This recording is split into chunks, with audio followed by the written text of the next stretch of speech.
Good afternoon, everybody. If you've been to a CoGenerate webinar before, welcome back. And if this is your first time, it is so wonderful to have you here. My name is Arielle Galinsky. I am a 22-year-old senior fellow with CoGenerate, a nonprofit focused on bridging divides and bringing together generations to build a better future. I'm also the co-founder of the Legacy Project. Now, as someone who is deeply passionate about intergenerational connection building, I'm truly ecstatic for today's conversation. With Stoop Stories, Stoop Chat with Jimmy and Shanaya. We are all in for a very special treat, as following the screening, we will have an exciting conversation with filmmaker and Stoop Stories founder, Marj Kleinman, as well as the two subjects of the film, Jimmy and Shanaya themselves. The documentary has been showcased at 9 festivals and has won 2 awards, including Best Documentary at Urban Dreams Mental Health Film Festival and Documentary Winner at Cinema Touching Disability Film Festival. Today's webinar is part of a larger body of work that CoGenerate launched this summer, focused on combating social isolation and loneliness by bridging generational relationships. Now, let's get into it. I'm excited to introduce Marj Kleinman, who I'm proud to call a friend. We met at the Generations United conference last year in the spirit of connection building. Now, let's just say Marj wears many, many hats. She is a lifelong Brooklyn resident, still residing in her childhood Brownstone, excuse me. She's an award-winning photographer and filmmaker, a graduate from New York University, where she obtained her master's in educational psychology, and the founder of Stoop Stories, which she launched amid the COVID-19 pandemic to connect and celebrate neighbors during an incredibly isolating time. In this role, she launched Stoop Chat series, which seeks to build multi-generational friendships and preserve neighborhood stories. Her work has been featured on high-profile platforms, including the New York Times, the Washington Post, and PBS. She is truly a trailblazer in the storytelling space and recently has been recognized by the Eisner Foundation for all of her work as a 2024 Prize Fellow, where her work will center on revitalizing communities through intergenerational play. It's so wonderful to have you here today, Marj. Hi, Arielle. I'm so thrilled to be here. Really honored. Why don't you tell us a little bit about Stoop Stories, Marj, and the documentary before we show the screening? Sure. Thank you so much. Well, as Arielle said, we launched during the lockdown of COVID-19, and I was quarantining on my stoop, feeling lonely, and having like chats with friends at the bottom of the steps, 6 feet apart. And I started to travel to visit different people on their stoops and photograph them and share their stories. And it was photography and written pieces. Eventually, we started doing video and film and storytelling workshops as well. So we've been growing over the last 4 years, and we grew from just me to a wonderful team of volunteers and writers, artists, photographers, filmmakers. And the Stoop Chat series, we've now done 2 films. Stoop Chat with Jimmy and Shanaya was the pilot. And I'll share a few quotes. We had a wonderful screening last November when we premiered the film, and the audience said that it was one of the most meaningful examples of connection they'd ever seen, that made them want to sit on their stoop and chat with their neighbors. And that's really what we want. We want to connect neighbors and friends across, all different backgrounds and differences. And of course, depending on where you're calling in from, Brooklyn and New York City is known for our stoops, which is the front steps of a brownstone, but we say a stoop is a state of mind. So all over the country, all over the world, you might have a porch, you might have a bench that you love, a favorite gathering space, whatever it is. We've sort of done it all, and including small business, profiling small business owners in front of their shops. So yeah, I think just one thing to mention is originally we were going to do an open call for this film, for this pilot, to find 2 people to pair from the 2 different generations. And we decided to do a storytelling workshop that would just organically source subjects and stories. And that is where Jimmy and Shanaya first met. And I'm sure Jimmy, he loves to tell this story. We'll have more to say about that. But the goal of the series and of this film is really to reduce loneliness, increase connection, among these two groups that happen to be, we know that youth and elders are facing higher rates of loneliness, isolation, and mental health challenges.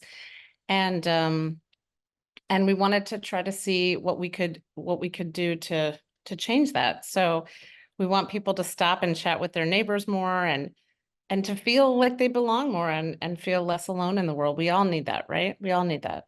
Yeah, and also to preserve stories, neighborhood stories. So with that, I think that's a good way to kick off. I don't want to say too much. I'll just let you enjoy Stoop Chat with Jimmy and Shanaya.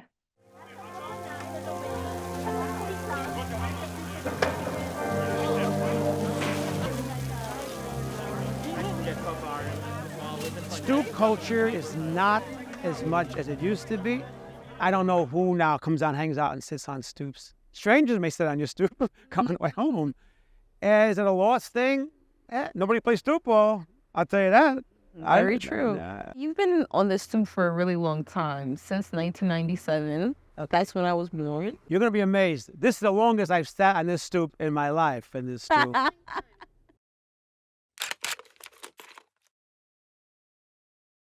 So how long have you been living in Brooklyn? My whole life, 67 plus years. I never lived anyplace else.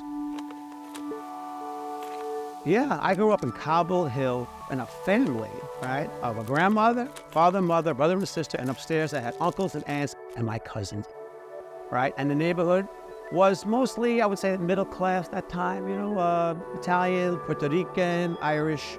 But I loved it, and it was a great neighborhood, and it was the reason for why I had like a spirit of real gratitude and joy.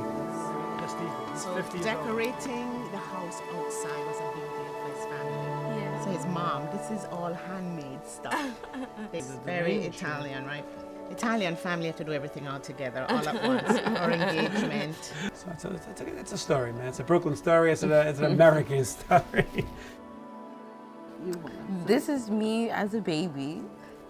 And this is Queens. Yes, this is Queens. This is around the corner from where I used to live. I remember this. Me and my mom just had like a little photo shoot this day. It was just me and my mom. But this is so crazy. You keep that picture. Because this house also isn't even there anymore.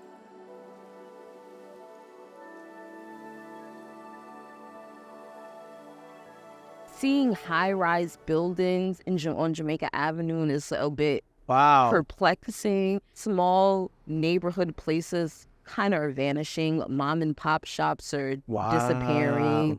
They're trying to even rename it. Even in Jamaica. It could call it downtown Jamaica, like just little things like that. So what is the neighborhood like now? Nobody's outside.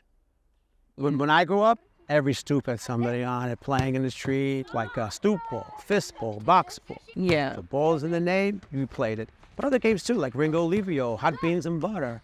Games that don't play anymore today. The streets are kind of quiet. Did you play Jacks? Jacks? That's a girl's game. All right. My mom I don't want to be that sexist game. here, but I was a ball player, man. I'm telling you. We broke many a window. Well, that was my childhood. Yeah. I didn't know I was going to go blind. When I was 24, they told me. I'm so happy I did so much in playing those games and being involved, and it sustained me now, and I found other ways too. You're doing what anybody would help a blind people do when he gives up to the person, okay? Yeah. I'm holding my stick up, I'm holding your right arm. Wherever you turn, left, right, drop down, that gives me an idea. We're getting past the book. Hi. We're getting past most of the brownstones now, right? Yes, Are we close to the we're past How the do I know what is brownstones. happening? Well, there's ramps, right? They'll tell you what a driveway may be. Yeah. Right? Does the concrete sound different, like from like the street? It's feel to more the than concrete? sound.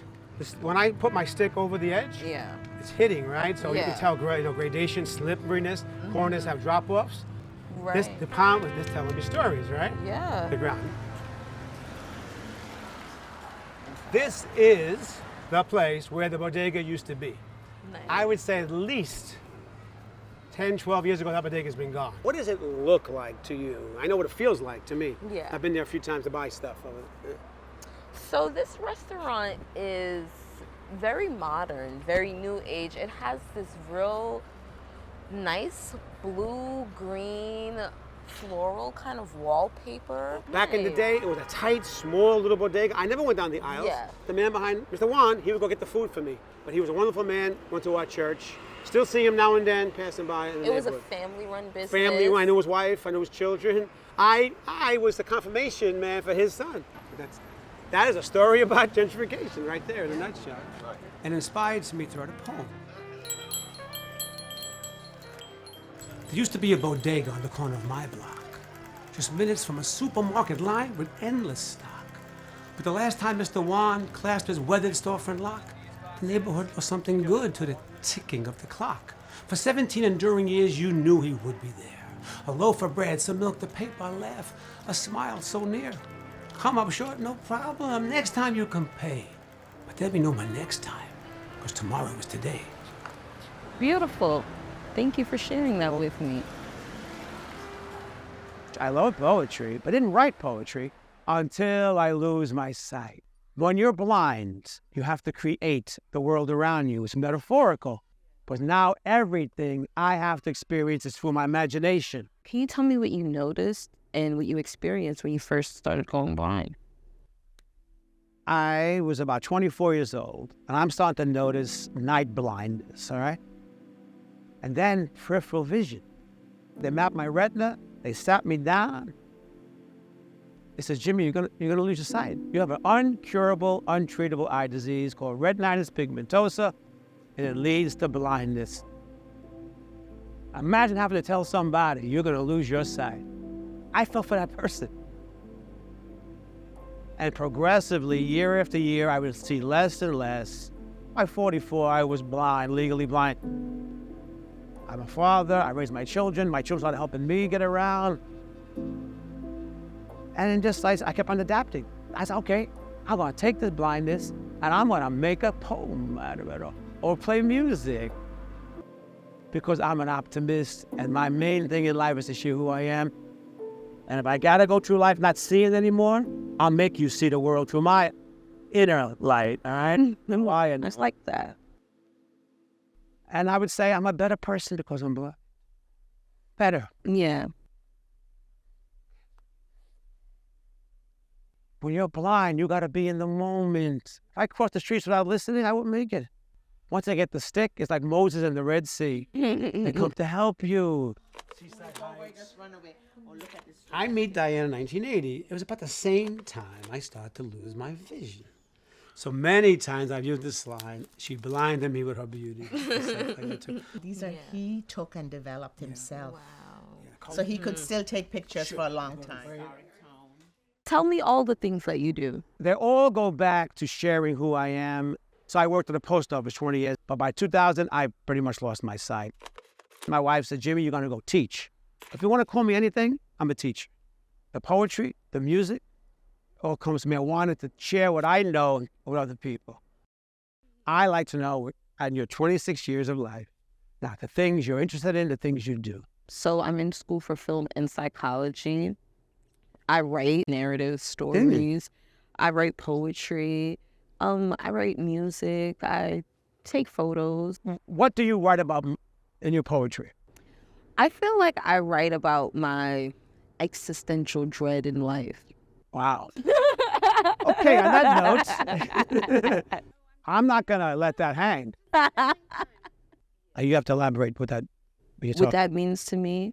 There's a lot of ups and downs. There's a lot of hard experiences and things to cope with, you know. Poetry is like a release. So it's a way to get my feelings and thoughts and emotions out on paper.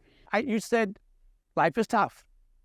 Tell me why you think life is tough. Honestly, I faced some challenges with poverty, and that showed up with like how I lived and moved around a lot, right?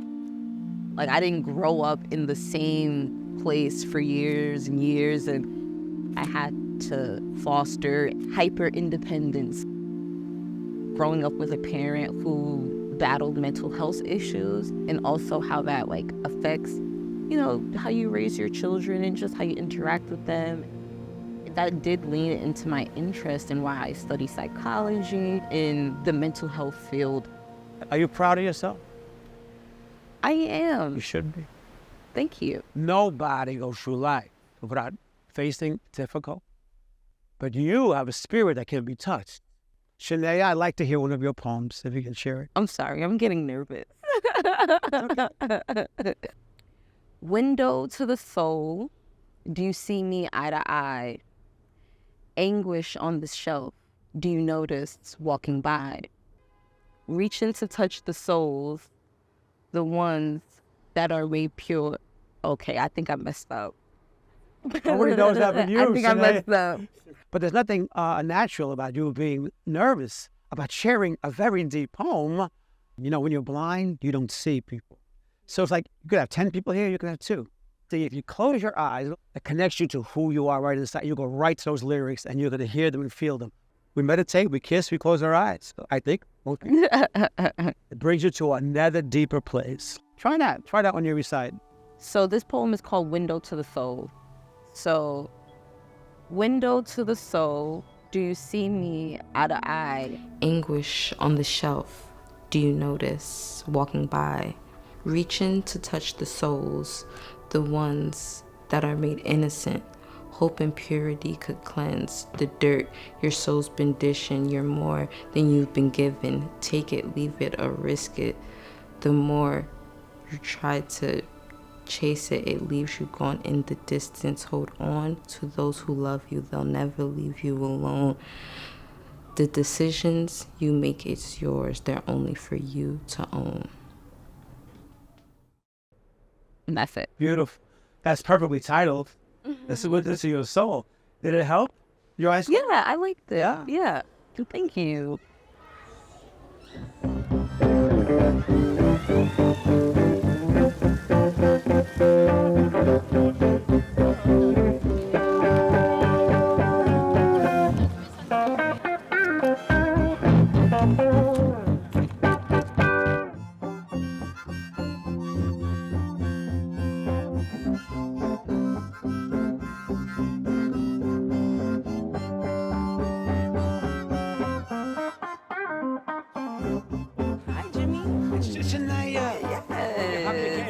Good time on the 27th. So Right. graduate in December, right? Yes. We're gonna have a good time on it. You are in Brooklyn now. I live in Frog Heights. I'm pretty new to this, but I've been out here for 3 years, since 2020. Right during COVID, you come. Yes. Nice choice. So how do you think, as a community of New Yorkers, that we can preserve our neighborhood? You tell stories. You become part of a community. The neighborhood is changing all the time. You can live in a city and not know your neighbor, or you can want to know your neighbor. And being blind is an open doorway to anybody to come help me, and then I get to know them. It means a lot to me, and it means a lot when you need help. So you're building a community, a brotherhood of people. I think I'm still building my community and figuring out what that looks like. You're in my community now, Yes, all right? I hope so. definitely.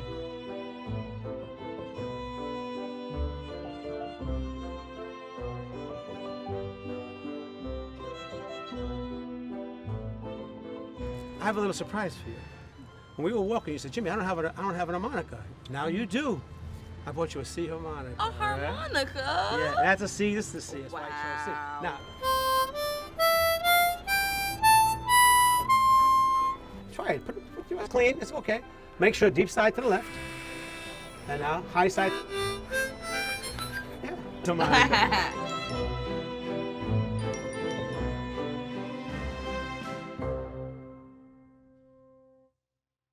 Wow.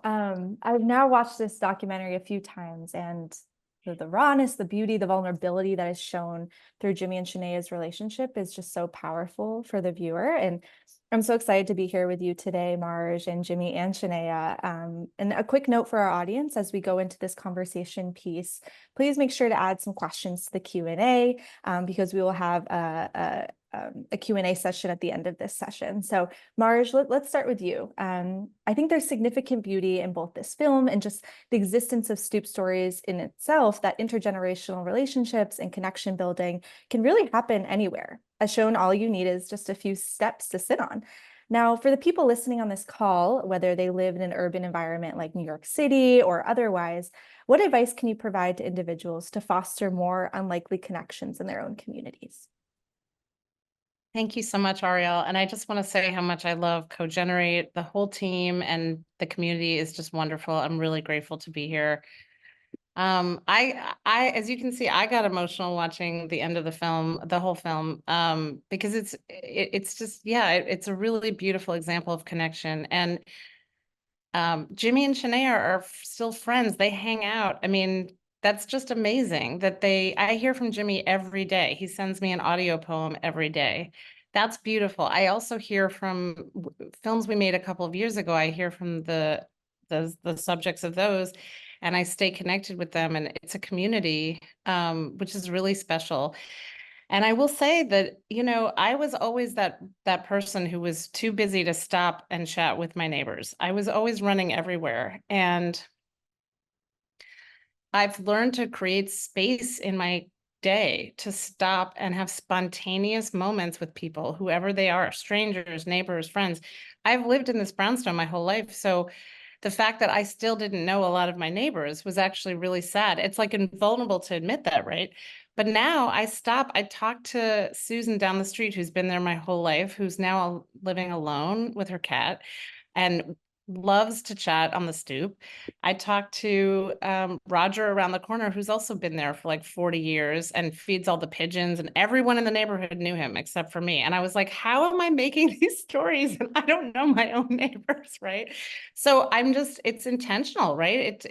It's something that we purposefully can do. That's the goal of this whole project, is like stop and chat with your neighbors more once a month, right? Once a week for 4 minutes. It doesn't, any amount.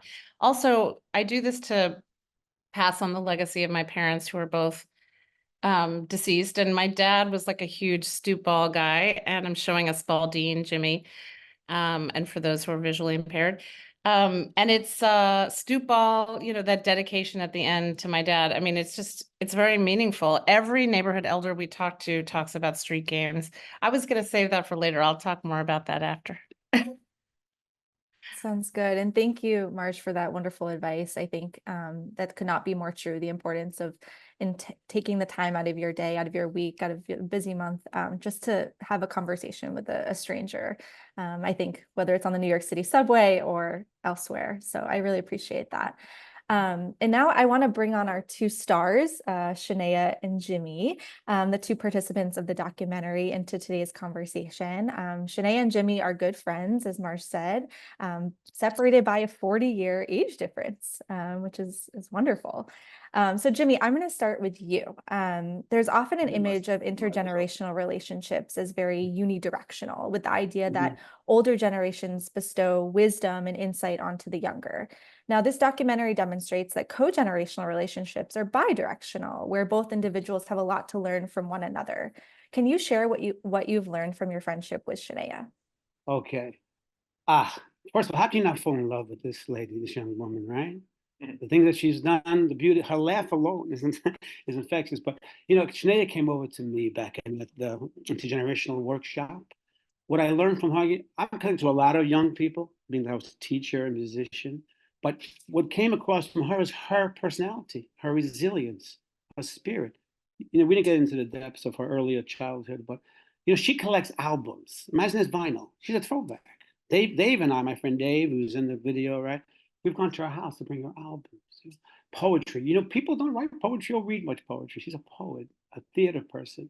She taught me that again, I use this line many times. Every person you walk into is a book or a doorway to a whole world.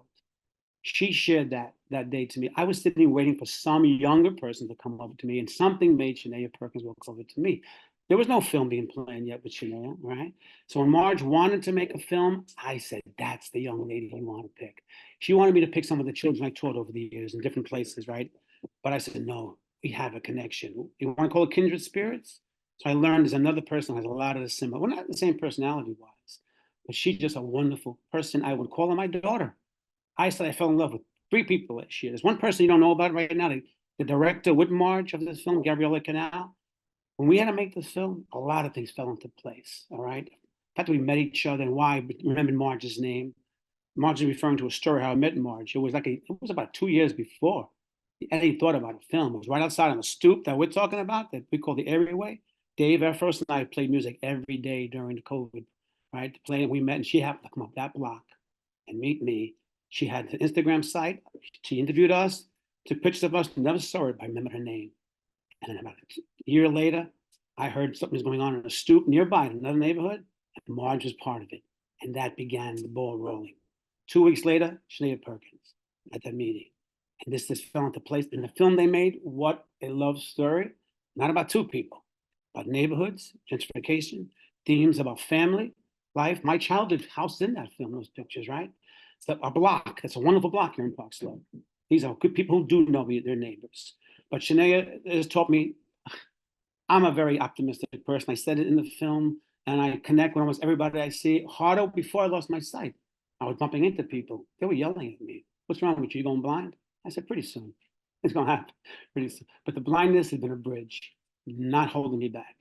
It's been a bridge to people like Marj, Gabriella, and now you, Arielle, who is doing wonderful work. Keep it up. People have to know each other in a very disconnected world. We need people like you and Marj and Shanaya, and Dave Efros is a wonderful guy to keep on doing it. He teaches children in Bed-Stuy, 3-year-olds to 14, a music teacher. Great, great friend. Shanaya, I love her. Thank you, Jimmy. And I'm excited for our newfound friendship as well through this connection. Now, Shanaya, it's time to turn to you. So some of my favorite moments of the film were those in which Jimmy was sharing advice on growth for passions that you both share, whether that was poetry or at the end, music and harmonica playing. What did it mean to you to receive this insight from Jimmy? I just want to say thank you for those beautiful words, Jimmy. That was really nice what you said. But it was incredibly meaningful to me to receive insight from Jimmy on growth in our shared passions, and also just in life, to receive his advice about life, because as we know, Jimmy is a man with so much lived experience, and he's a man with so much wisdom, and it just inspires me on my creative journey, and just as a person, to like the way that he's like saying he's inspired by me. It's like I'm inspired by him to always have a optimistic view on life, and a thrill to just live and be creative and connect with people despite what he's been through. He's like a perfect example of what it means to persevere and still embrace the beauty of everything that's around you. So it meant a lot to receive the insight from him and advice. That's wonderful. And now I have a question for the both of you. You can choose who goes first. What is it like for you both to have a close friendship with someone who comes from a different background or generation than you? What unique benefits does this friendship bring compared to friendships with those who share similar experiences or who are closer to your own age? Should I take it first, Shanaya? Go ahead. Okay. Okay. Like I said earlier, I have a lot of friends who are older than me, younger than me, different race, nationality. One thing about being blind, you don't even know who you're looking at. You don't even know sometimes the gender. I don't know. I don't know what clothes you're wearing. It's a way of connecting with someone on a pure spiritual level. I hear your voice. I get a feeling for you. So it's only affirms what I've learned over the last 20 years about meeting someone, So, yes, but so again, this is Park Slope. I don't know if you know about Arielle. This is a very diverse neighborhood. You can walk down the block and meet 10 people from 10 different countries in the same, to eat at different restaurants. It's a wonderful gentrified, yes, too bad some of the old timers are moving out, but it's a diverse neighborhood. It's what the world should be in many ways. So say it's Shanaya, is she different than me? Yeah, she's 40 years younger than me, but she has a spirit that's, I don't want to call it an old soul, an evolved soul. I'd like to meet her mother someday, and I know her friends. I know her boyfriend. You see, again, I don't look at somebody and look at these superficial outside things and we are many people. I'm a father, a grandfather, a friend, right? We don't say poet, musician, teacher, whatever. We are so many things. So there was nothing new to say, I don't know this person. I don't know where she comes from. It doesn't even come into play. She's a human being. We are humans being in the same place. That's my answer. Shanaya, you can say what you learned from meeting me. Well, it's really enriching, I feel like, to have a friendship and a relationship with someone who's from a different generation from me, but also a different age than me, and from a different background.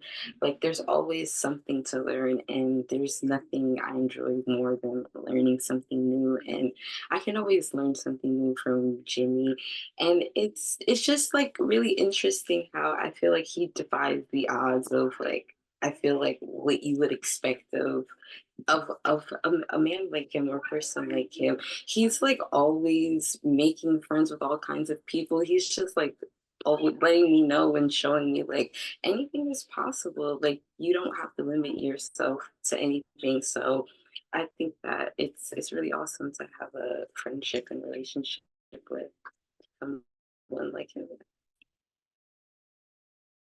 Beautiful. And I appreciate you both sharing that insight. I want to thank both Jimmy and Shanaya for being here today and sharing about their beautiful friendship. We have a ton of questions in the chat that I'm going to open up in a few moments, but I'm going to turn one more question to Marj before we get to that.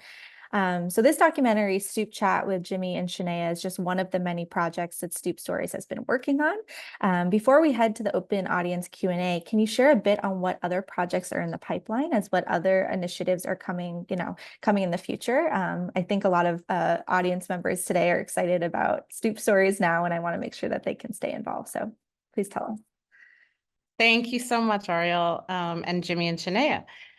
First of all, I just want to say Shanaya joined our collective actually after this, and she was an intern, and then she's been doing audio for the next intergenerational film. So it's just really beautiful to have everybody stay in our world, stay connected. Yes, the next film that we are doing in the series is grounded in Bed-Stuy, Bedford-Stuyvesant, Brooklyn, and it features Mr. Sweat, Mr. No Sweat, and his and a 17-year-old friend, Mani. And it's really interesting that it's going to be very different from this one. I think we'll see. We're still like finishing the final touches on the shoots, but they talk a lot about what it means to be 17 and coming of age as a man. They're both male identified. And Mani is 17, but when Mr. Sweat was 17, he was joining the army and going to Vietnam. So what an incredible life. And he's just a walking history book too. So it's a celebration of Black culture, Indigenous culture, Bed-Stuy, and stoop ball. So in the film, this is a good segue. See, I buried the lead. I was supposed to wait till now to do my prop. In the film, Mr. Sweat teaches Mani to play stoop ball. So this is just there's a through line of street games that have run through very naturally without prompting. Every elder we've ever talked to talks about these old games. And Jimmy did it so beautifully in that segment in the film. So then it's carried through. And then the next exciting thing that's happening is that we just won the Eisner Prize Fellowship for a year. I will be in a wonderful cohort. It just kicked off. We have a year to develop a new street games initiative so that we can actually bring this to the streets of New York. Kids will learn to play stoop ball and ring a Levio and all these old games from neighborhood elders. And then the kids might teach elders new games that they do, right? And not all kids are on screens and want to be on screens all the time. So this is a way to connect intergenerationally, of course. And the last thing I'll just mention really quickly is we are in 3 more film festivals. So if you join our mailing list, it's a mostly monthly newsletter. So we just try not to send a lot of stuff. But if you join our email list on our website, I think someone will post the link as well. You'll hear what's coming. And so 3 more film festivals. One will be in Detroit, one will be in Austin, Texas, and one will be in London. So if you are near those places, you could go. I don't know that I'll be there near those places, but you can. And we're also doing another virtual screening and discussion at Derote online on October 24th at 1 p.m. So I just want to mention that. You can always go to our website to the events page to check out what we're doing. And really everything is on there. All our social media sites are on our website. I think they're going to share more of that. So that's really, there's ways to stay involved. You know, if you want to be on our team, and if you want to be in touch, if you'd like to partner with us, if you'd like to make a donation, we are all, it's a very community funded shoestring budget right now. So any little bit helps. And you would get a tax deduction. Anyway, that's it. I will stop rambling. Thank you so much. Oh, great. Thank you so much for sharing that, Duncan. And yeah, thank you. I'm really just grateful to be here. We're grateful that you are here as well. And I know if they already haven't been sent, the team will be sending out before the end of the webinar so that everyone who's on the call can stay in contact with Stoop Stories and on the wonderful work that they're doing. Now, we've been getting a lot of questions in the chat for all three of you. And so why don't we just jump right into it and kind of get some of these answered. So Jimmy and Shanaya, a lot of people are very invested in your friendship now, as am I, and I'm very excited to kind of learn more about it. So can you share a bit about how you two got connected before you actually started filming this documentary series? I'll go first. I might have mentioned it, but when Marj had the workshop, that Shanaya was part of the first part of it, and the second part we met not too far from here. When Marj said at this workshop with a few of the people who were involved in it, find somebody a different age than you and interview them. And we interviewed each other. And in a minute, we found out things that we were connected and passions we had. And then we had to share it with the audience that was there on mic. And that's where we met at the Marj Kleinman's workshop for intergenerational workshop. There was no plan of the movie yet from Shanaya's point of view. I think Marj knew she had a grant, but that's where we met at a hall. And that started, she and I maybe texting each other. But then when Marj decided we were going to be the subjects, then I didn't really want to talk to her too much beforehand. It was Marj planning the film with Gabrielle and talking to each of us, a collaboration. And then we met, and the block party came first, actually, this film. Then the filming came later. It's kind of flipped around in there. That's irrelevant.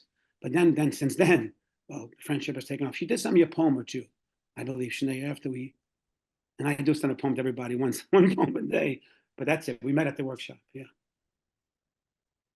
I just want to shout out to the workshops were at Heights and Hills and the Park Slope Center for Successful Aging. They were a wonderful partner. And we also partnered with Five Boroughs Story Project and Bridget Bartolini to help lead those workshops. So it was a story circle, and then a different day we did these dual these dyads of older and youngers.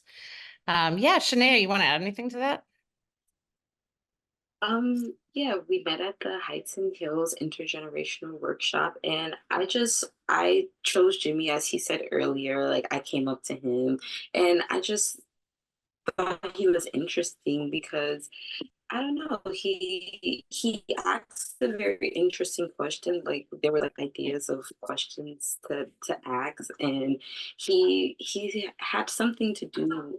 His question had something to do with having like a physical ailment, and I just thought it was really interesting, and I just wanted to know more about him and his life and how he dealt with his blindness. So yeah, that's how we met, and we stayed connected ever since. Yeah, that's the first time I heard that actually explained to me. I thought it was like some divine providence that said, Shanaya, go talk to this guy sitting there. Yeah, who knows, we don't know why we make friends and how we connected. Maybe there's some larger plan that brings people together, and we call it meant to be. But I never heard her explain that part, what made her impetus to come to me, motivation. Well, I appreciate you both sharing a bit about that. The next question is one that I think a lot about, actually, as a 22-year-old who is going through kind of the transitions of going to different cities for school or jobs, or a multitude of different transitions at this stage of life. I think this question really resonates. So how does one build community and maintain community when it feels so uncertain that you'll be able to stay in a place that you are in for a long time? And I want to open up this question to all three of you, because I think you can all speak to it in different capacities. So whoever feels like they want to jump in first, please do. I think Marj should go first with the Stoop Stories, right, Marj? Yeah. Oh God, can you repeat that? 100%, yes. How does one build community and maintain community when it feels sometimes so uncertain that you'll be able to stay in the same place that you are in?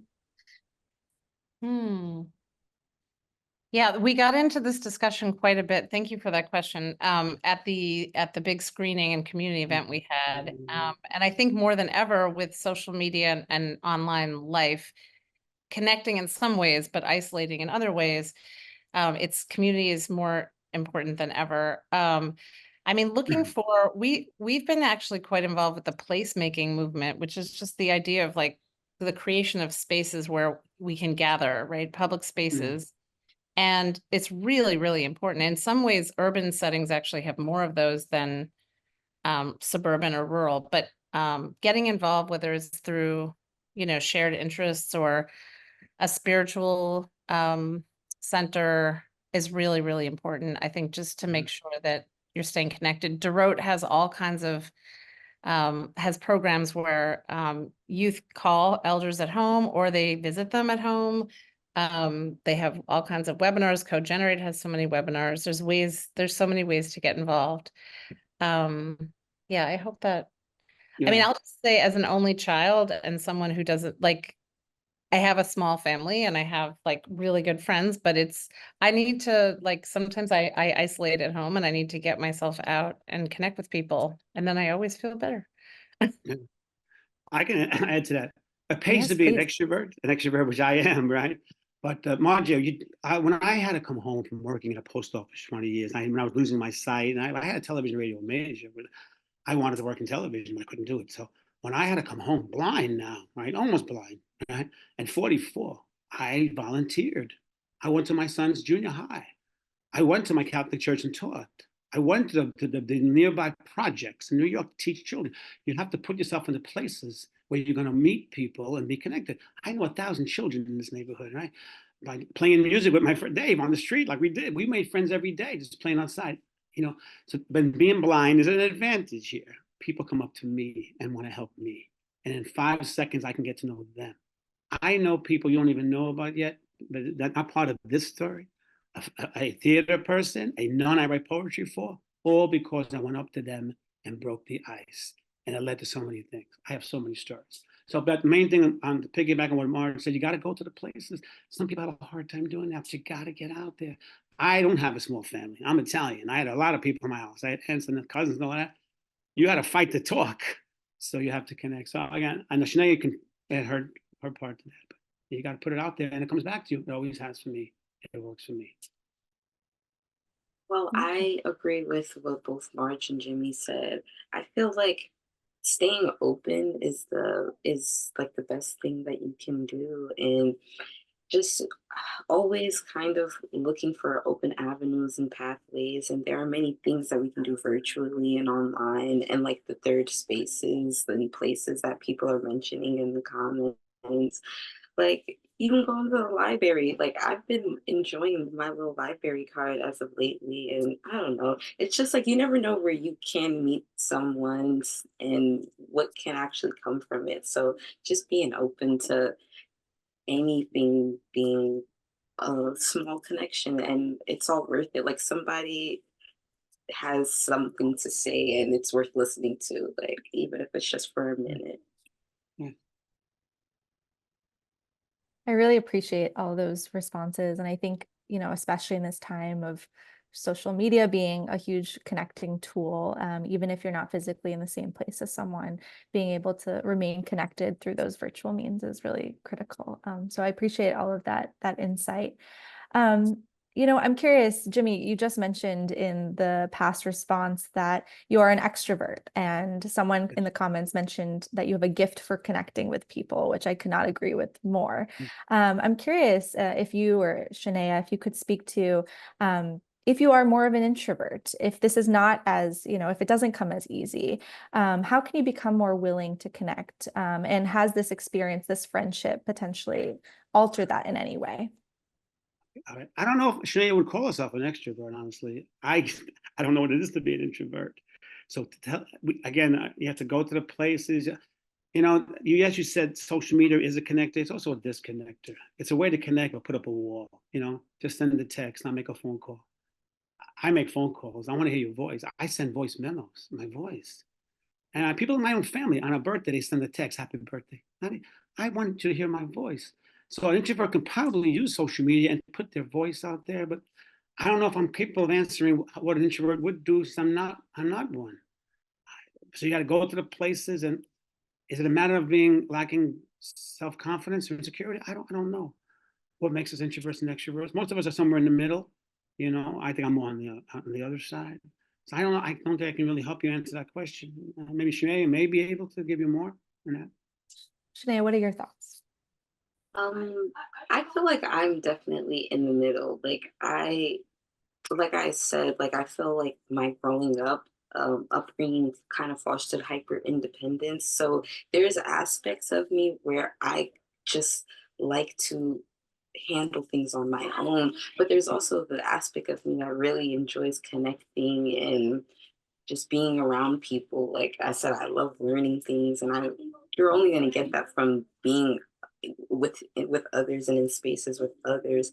So I feel like it's something that I'm working on, because there's many, like in the creative aspects, I'm very introverted and I have a lot of ideas and I have a lot of things that I want to do, but there's a fear of wanting to put myself out there. And I am learning from Jimmy, the man who sends us poems every day, and he'd send it to any one of you if you send your email. You're gonna But get them. just about putting yourself out there and that you have a voice. He sent me a poem the other day about the power of using your voice, and that we all have a story to tell, and that it's basically only you that's holding it back and holding yourself back if you don't use your voice.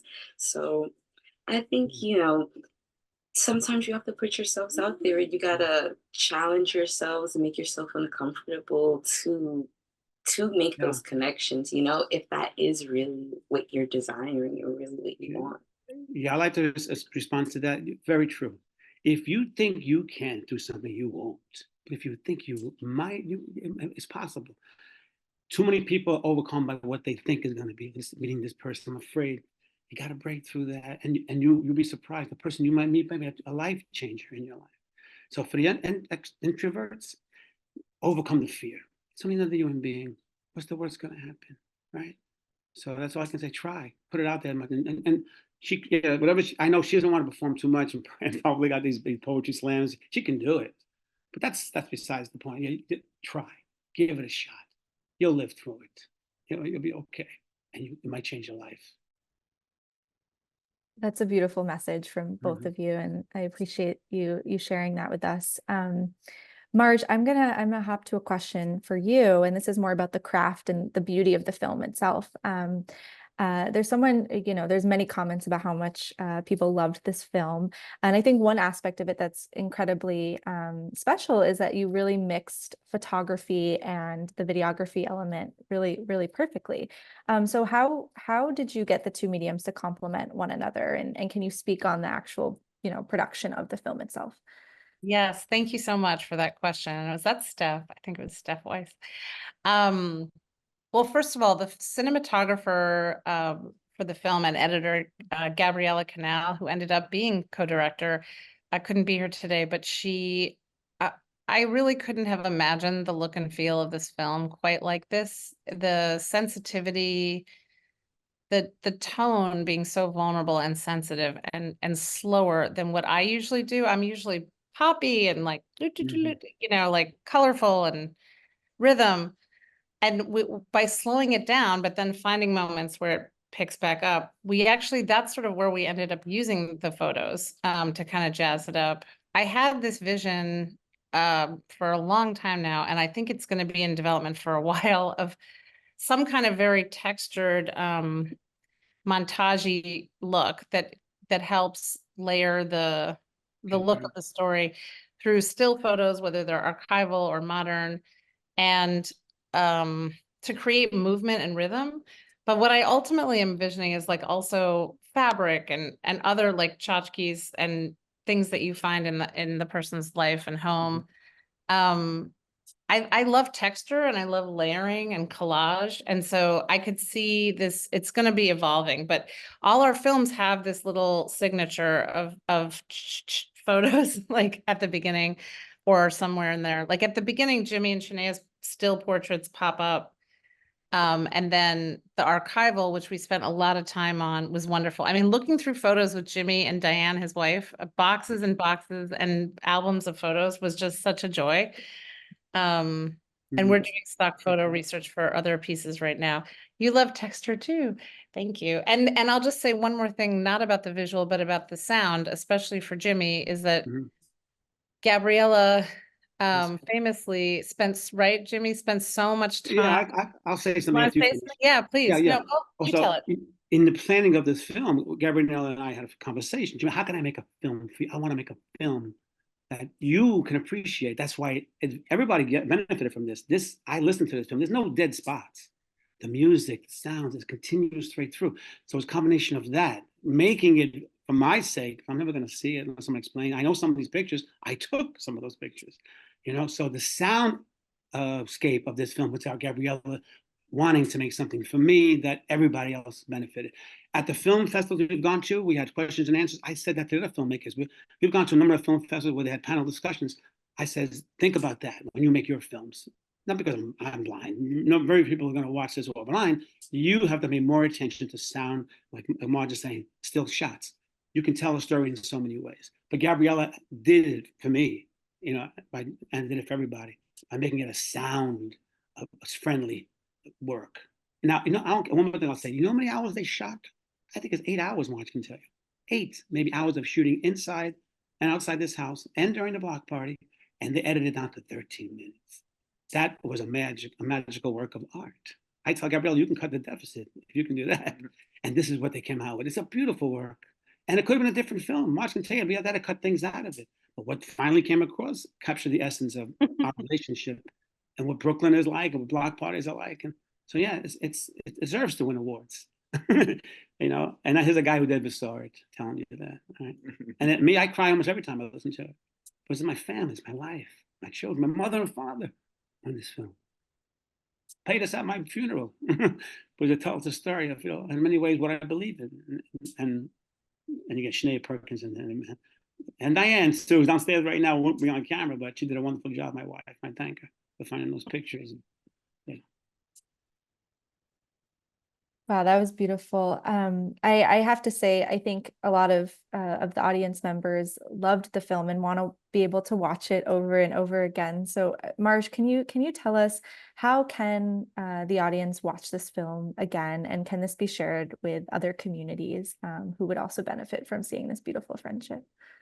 Yeah, so I just put the link in the chat, even though I know Duncan's going to send a list. You can watch it for free on YouTube. It's also on the Project Unlonely site. We're part of Project Unlonely's season 8, which is lovely. And you can also see like a little more, you can read more about the film and see a piece about the making of it and then comment and stuff.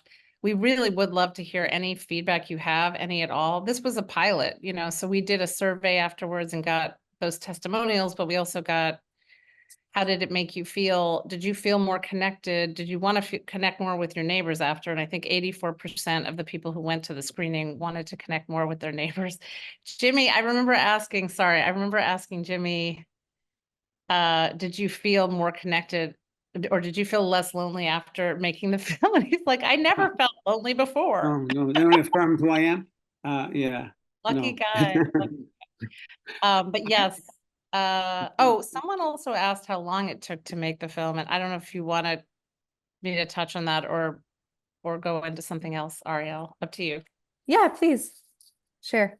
Because it is kind of amazing how long these projects take, and like Jimmy said, how much goes into it. I mean, because we applied for a grant, and it is funded in part by the Brooklyn Arts Council, shout out, and also the community donations. I would say, I mean, just from the original ideation and like concept phase till now is probably 2 years or more. But from when we applied for the funding to when we started to when we finished, releasing this film was a year and a quarter. I mean, amazing, right? Because it's a 13-minute film, but it took about a year and a quarter with everything, marketing, distribution, etc. And then we started getting to film festivals that we're still going to through September. So it's really been almost 2 years. Well, what am I saying? Almost 2 years. It's been almost a full. Yeah, it'll be about a year and a half when we finish everything, while we're also working on the next one. So. Yes, Jimmy? I got two things to say. I think the question was meant when you finished shooting, which was September 27th. This film was finished by November 15th to show. That's amazing that they edited that. What's that? October in 2 weeks, right? In 2 weeks in November. So basically 7 weeks. This film, they took all the video. Marj and Gabrielle are watching it and they're online with each other and cutting this and putting that. That's the creative part of it, but they cut down to that. With Marj, there was going to be a 5-minute film. I said, you're not going to tell this story in 5 minutes, Marj. It's not going to happen. The last thing I want to tell you is that we went to Dave's high school, junior high school and school. Shanaya and I did in June and showed this film to his classes there, about 3 classes. We're going to go back. And the questions those children had for us were wonderful, right, Shanaya?